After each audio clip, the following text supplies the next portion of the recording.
what's happened here. They've done a seal coat, and you can see where some of the aggregate is still present, but they've lost quite a bit of it in the wheel paths, and so all you see at those locations is basically the binder, which definitely gives the appearance of bleeding. You can see our sign out there at the right-of-way.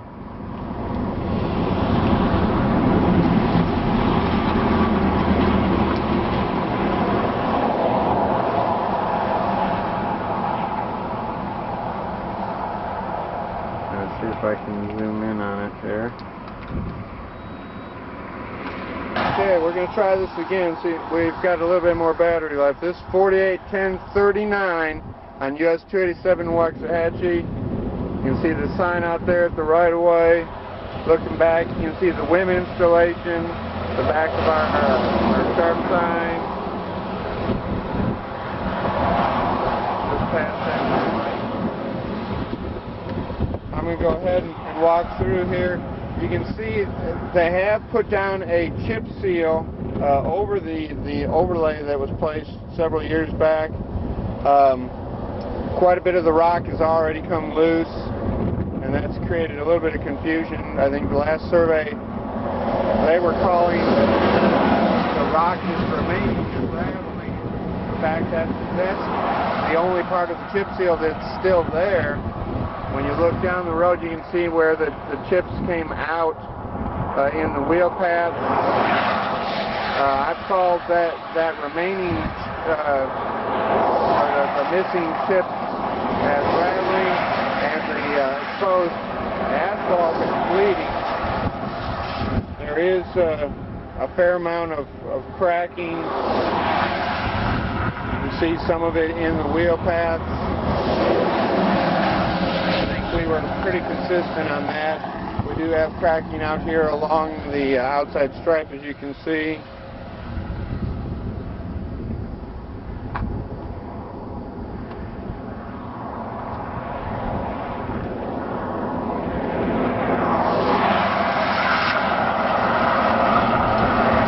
You can see here where the aggregate is still pretty much in place from the chip seal. Here's some good pictures of some of the cracking within the wheel. Where it was nice and straight, we just called it the longitudinal cracking in the wheel path. Where it has a little bit more aerial extent to it, we label that as fatigue, obviously. But you can see that, again, there's some more of it. Essentially, the fatigue from underneath the overlay is now starting to come up through the overlay and the seal coat itself. Here you can see where their construction joint was within their seal coat, and you can see the differences in the bleeding and raveling as a result of that. There's station 2.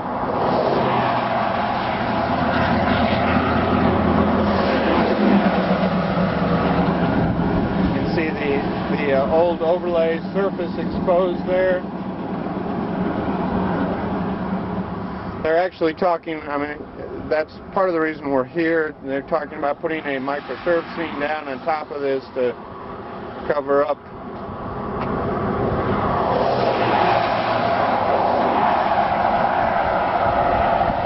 Station 3. Again, you can still see the crack along the shoulder stripe here.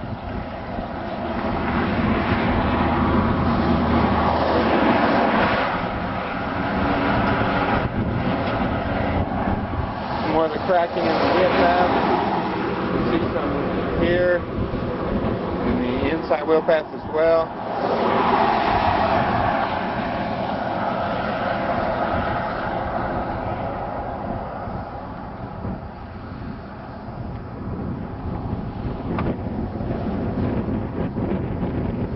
Station 4.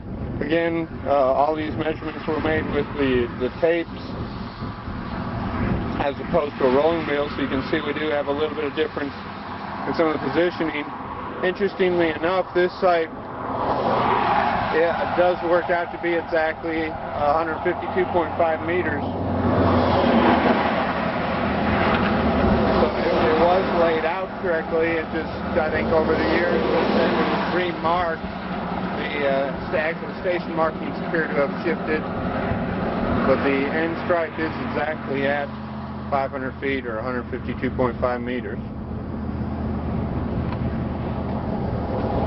Looking to the west back towards Interstate 35. See the sign there for on the water tower for the town of Waxahachie.